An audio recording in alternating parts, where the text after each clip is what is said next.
Vou começar este vídeo fazendo uma pergunta, mas calma que não é de português e nem de matemática. Qual o presidente da América Latina mais irreverente, mais inusitado e que causou uma grande comoção não só no nosso continente, mas se não em todo o mundo? Pausa o vídeo, responde nos comentários e depois volta aqui que eu vou dar a resposta.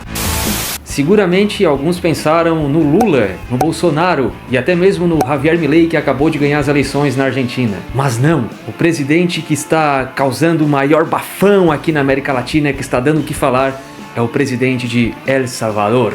Sim, Nayib Bukele.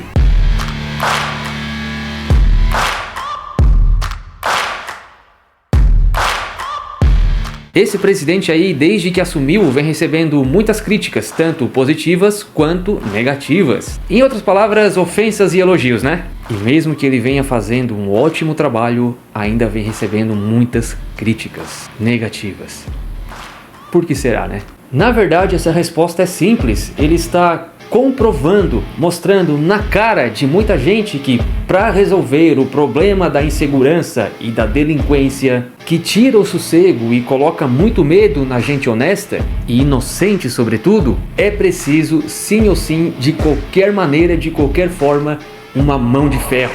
Ou seja, utilizar força contra força, fogo contra fogo. Olha, ele está dizendo na cara de muita gente, de maneira simples, que tiro se combate com tiro, não com flor, não com rosas, não com livros e não com poesias. E tá dando certo. Veja bem, a América Latina muitas vezes é tida como o continente mais perigoso do mundo, tanto em roubos quanto em homicídios. E aí isso significa, né, que qualquer projeto progressista que vem sendo implantado ao longo dos anos, na verdade ao longo das décadas, de tratar o criminoso como uma vítima da sociedade, de oferecer regalias para ele, como se fossem os santos, não adianta, não serve para nada, a não ser para aumentar ou para pelo menos dar uma sensação de impunidade para esses aí que não gostam da lei. Não funciona! E um dos maiores exemplos disso é o Brasil, né, que vem tentando implantar esse tipo de política do coitadismo, né, com essas pessoas que infringem a lei, e o nosso índice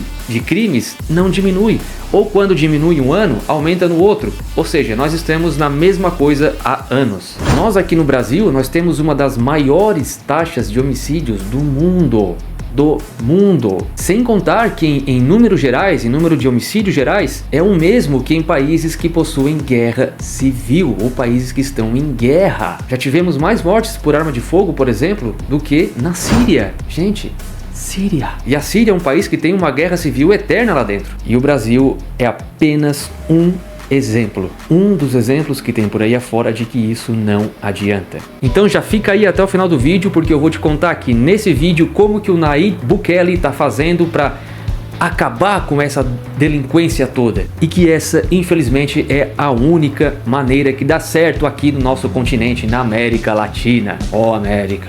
E claro, não se esqueça de se inscrever nesse lindo canal para não perder nenhum tipo de informação, de dados, de notícias ou de qualquer coisa que for de países e cidades aí pelo mundo. E não se esqueça do like desse vídeo, né? Pô, é de grátis. El Salvador deixou de ser um dos países mais perigosos do mundo para se tornar um onde as pessoas honestas e trabalhadoras possam caminhar tranquilamente pelas ruas. Olha só que sonho de muita gente que vive em muitas cidades aqui no Brasil, hein?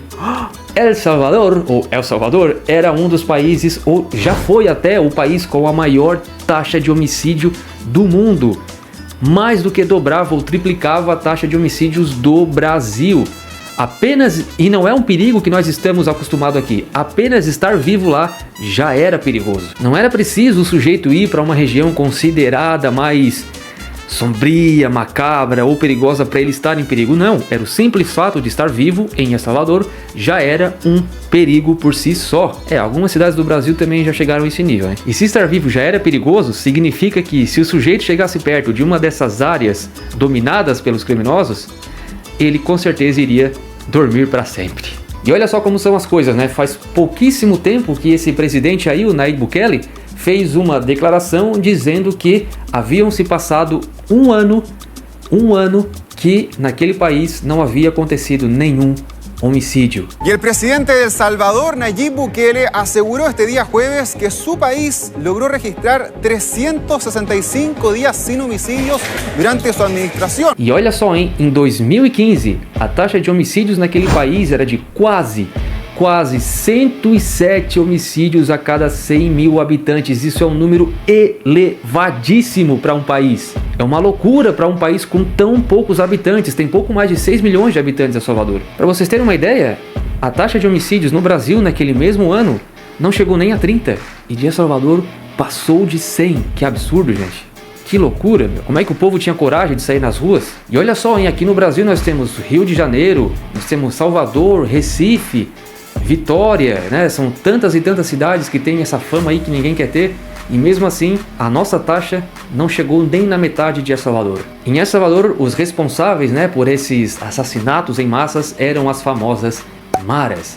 Pô, mas como assim famosas? Eu nunca ouvi falar de uma mara? É, porque cada país tem o seu idioma e o seu regionalismo, né? Claro. Las maras, ou as maras, são, na verdade, as famosas facções criminosas, como nós conhecemos aqui no Brasil. E lá eles possuem uma característica inconfundível, que são as tatuagens. Todo mundo que faz parte dessas maras, né, ou dessas facções, que são membros, né, possuem pelo menos uma tatuagem do símbolo da facção da qual faz parte, né? E uma das duas maiores maras, né, de El Salvador chegou a ter mais de 100 mil membros. Repito, 100 mil membros, né, em uma das maras para um país de 6 milhões de habitantes, né, gente? É muita gente para uma facção só, muita gente.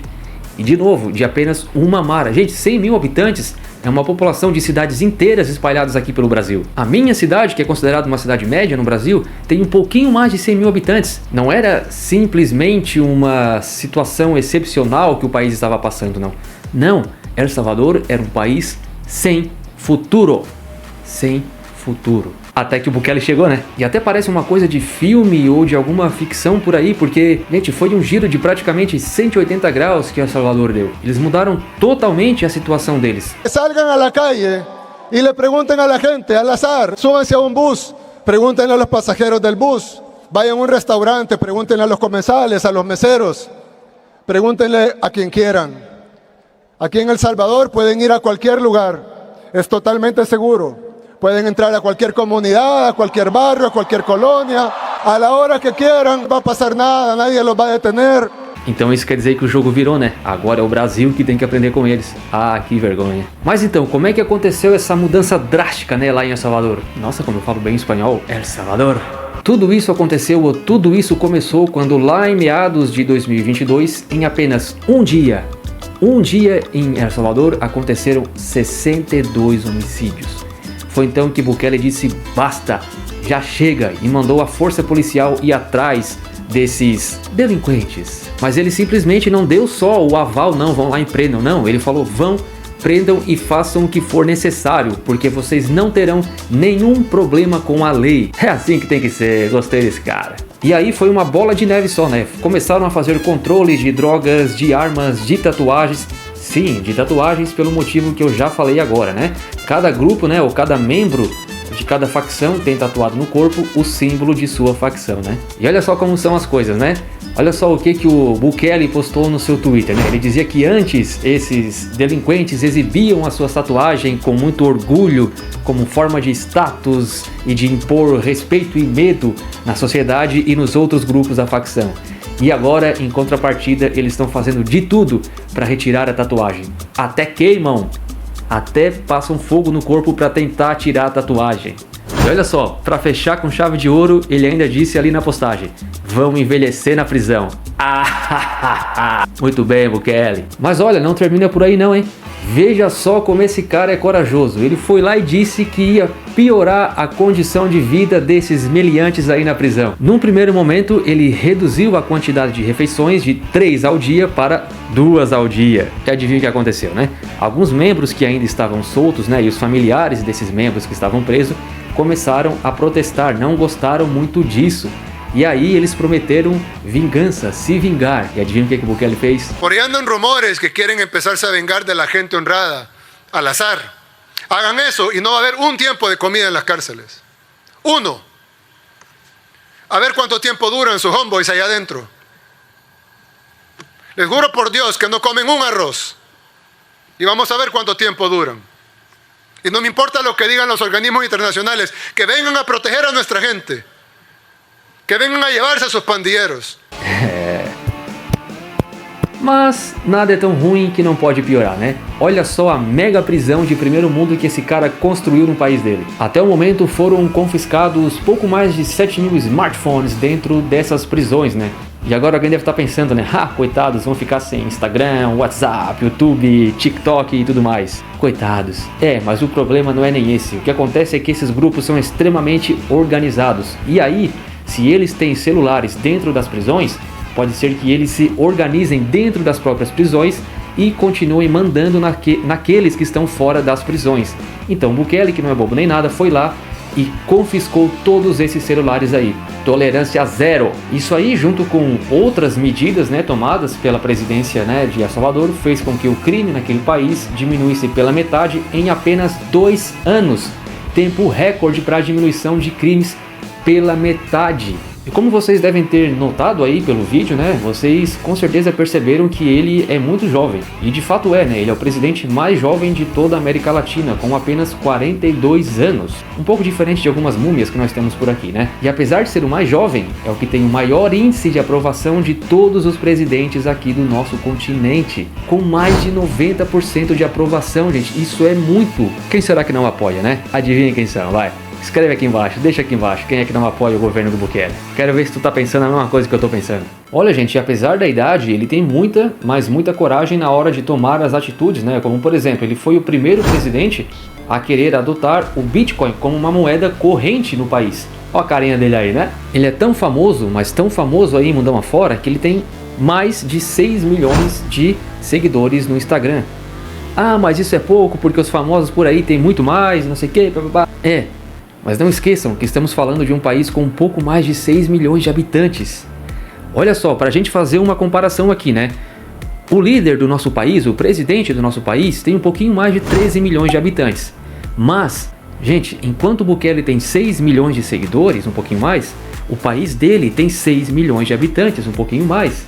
Enquanto que o nosso presidente tem um pouco mais de 13 milhões de habitantes, o nosso país tem mais de 200 milhões de habitantes. Ou seja, é como se praticamente todos os habitantes do país, né, de El Salvador seguissem Bukele. Mas claro que não é assim, né? Porque existem pessoas de outros países que seguem ele, né? Inclusive alguns amigos meus no Instagram, eu vi que seguem ele também.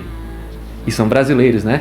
Se fossem mexicanos, argentinos, venezuelanos, tudo bem, porque é do mesmo idioma. E claro, o Lula tem 13 milhões porque pessoas também de fora do Brasil seguem ele. Ou seja, isso só pode significar uma coisa, que o Bukele está fazendo as coisas bem e muito melhor do que o nosso presidente. Porque senão o nosso presidente teria muito e muito mais seguidores. Quer dizer que a aceitação nacional e internacional do Bukele é muito maior. Isso aí claro que vem das suas políticas inovadoras, né, e principalmente da sua mão de ferro. Porque, gente, é como se em El Salvador as maras ou as facções funcionassem como se fossem um estado à parte. Elas não obedecem às leis do seu país, elas têm as próprias leis. Nem polícia, nem exército, ninguém conseguia entrar lá antes, ninguém tinha coragem de entrar lá antes. Em contrapartida, hoje aquele país se encontra com os níveis de criminalidade mais baixos desde a Guerra Civil que assolou aquele país lá nos anos de 1992. Então, quando o presidente resolve o maior problema do seu país, é óbvio que a aceitação dele vai ser elevada, é óbvio que a moral dele vai ser elevada e ele vai ser internacionalmente conhecido, porque ele resolveu o maior problema do seu país. E ninguém nunca resolveu o maior problema do Brasil. Ninguém. Eles só aumentam, né, o nosso problema. El Salvador era também um país extremamente corrupto, muito, mas muito corrupto e, consequentemente, com uma economia muito fraca, sem praticamente nada ou quase nada de investimentos do exterior, né, dentro daquele país. Não, é claro que esse tipo de situação não vai mudar de uma hora para outra, né? Mas no caso de El Salvador já está começando a mudar. E olha só, o país já recebeu um investimento estrangeiro de 25 milhões de dólares para a força policial. Se esse investimento tivesse acontecido nos governos anteriores de El Salvador, dificilmente esse dinheiro iria chegar aonde tem que chegar. Não iria chegar. E digo mais, se esse investimento fosse para outros países aqui da América Latina, esse dinheiro também não iria chegar ao seu destino, porque muitos políticos iriam pegar a sua parte e colocar nos seus bolsos, nas suas carteiras. nas suas malas, na gaveta de suas mesas. E sabem para onde foi esse dinheiro lá em El Salvador? Para financiar o primeiro centro de investigação forense de El Salvador. Olha só que coisa mais linda. Quanta modernidade, gente, espetacular. Pela primeira vez na história daquele país, a polícia vai poder fazer exames de DNA para resolver crimes. Olha só que coisa boa. Bukele também mandou construir o maior presídio da América Latina. Pô, isso aí era para ser no Brasil, né? Tanto pela quantidade de habitantes que nós temos, quanto pelo nosso índice de criminalidade, né, gente? Mas não, foi lá para um país de 6 milhões de habitantes. E isso, consequentemente, transformou o país no país com a maior população carcerária do mundo. Olha só quanto amor. É lá, eu acho que o amor venceu. É lá, eu acho que o amor venceu. É assim que deve ser tratado os seres sem piedades, com água fria no... Será que um presidente tipo Bukele faria bem para o Brasil? Vamos lá, quero ouvir tua opinião. Pô, ouvir não, né? Quero ler a tua opinião. Então vai lá, escreve aqui embaixo qual é a tua opinião sobre essa questão aí, hein? Bukele tem aquilo que falta em muitas pessoas e políticos por aí.